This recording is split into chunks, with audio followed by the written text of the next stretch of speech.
And after this it came to be that Abshalom, son of Dawood, had a beautiful sister, whose name was Tamar, and Amnon, son of Dawood, loved her.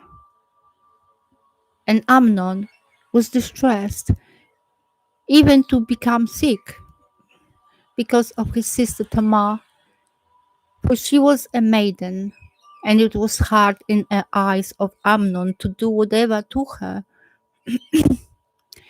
And Amnon had a friend whose name was Jonadab, son of Shema,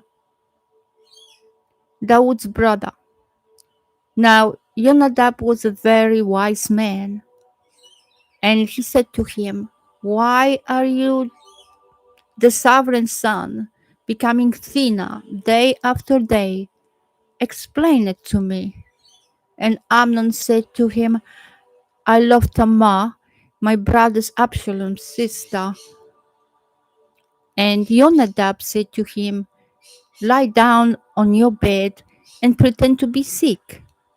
And when your father comes to see you, say to him, 'Please, let my sister Tamar come and give me food, and make the food before my eyes, so that I see it and eat it from her hand.'"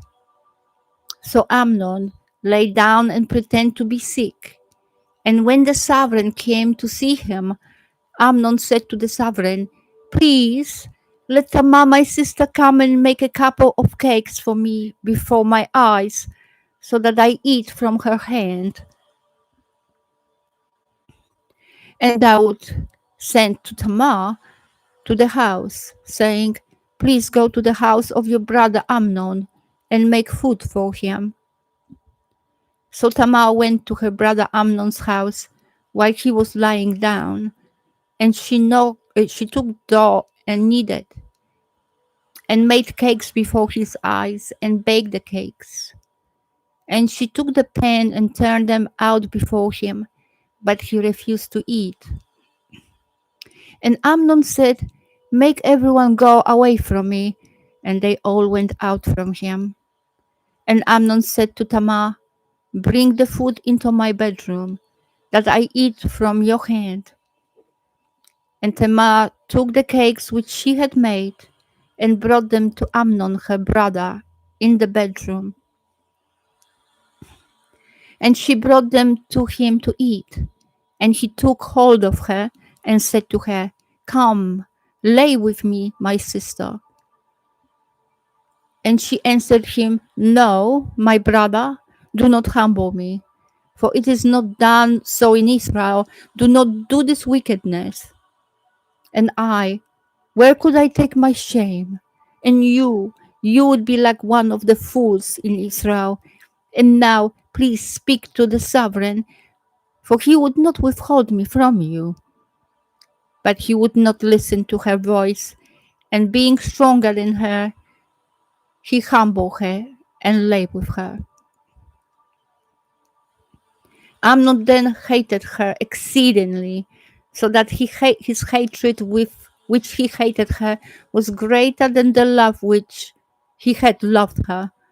And Amnon said to her, "Arise, go."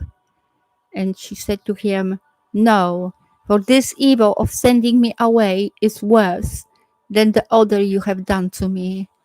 But he would not listen to her. And he called his young men serving him and said, "Now put this one out, away from me," and bolt the door behind her. And she had on a long coat, for the sovereign's maiden daughters wore such garments. And his servant put her out and bolted the door behind her. And Tamar put ashes on her head, and tore her long coat that was on her, and put her hand on her head, and went away crying bitterly. And Absalom her brother said to her, "Has Amnon your brother been with you? But now keep silent, my sister. He is your brother. Do not take this matter to heart."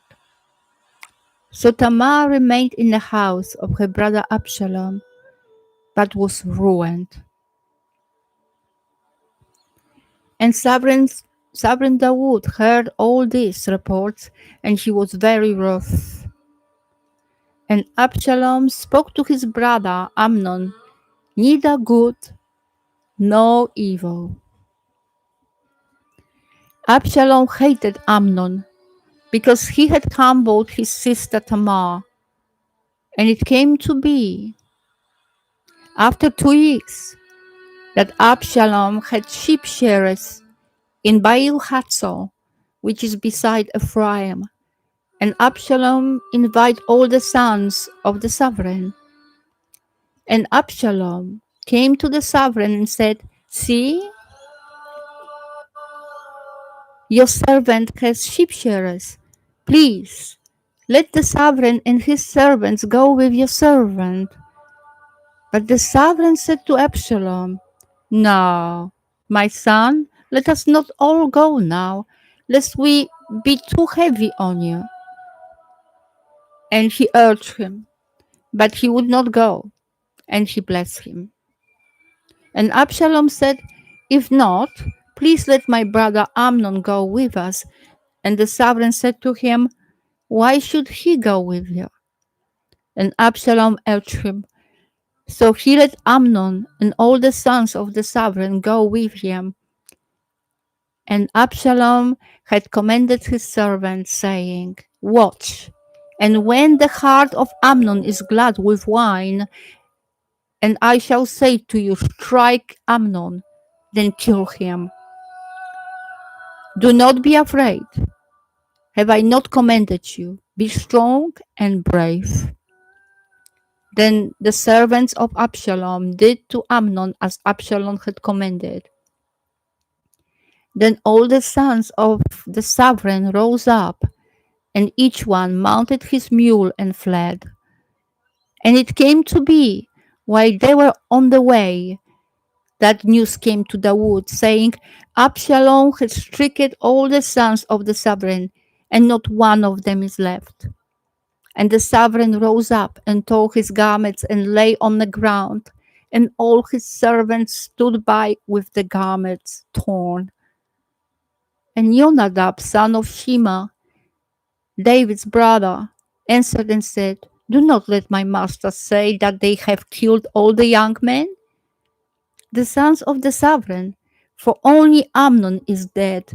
For by the mouth of Absalom this has been appointed from the day that he humbled his sister Tamar. And now let not my master, the sovereign, take the matter to his heart, to think that all the sons of the sovereign are dead, for only Amnon is dead. And Absalom fled, and the young man who was watching lifted up his eyes and looked, and so many people were coming from the way behind him on the side of the hill. Then Jonadab said to the sovereign, Look, the sons of the sovereign are coming. As your servant said, so it is. And it came to be, as soon as he had finished speaking, that look, the sons of the sovereign came, and they lifted up their voice and wept. And the sovereign too, and all his servants wept very bitterly. But Absalom fled and went to Talamai, son of Amihud, sovereign of Geshur. And Dawood mourned for his son all days. So Absalom fled and went to Geshur, and was 3 years there. Sovereign Dawood then longed to go to Absalom, for he had been comforted concerning Amnon, because he was dead.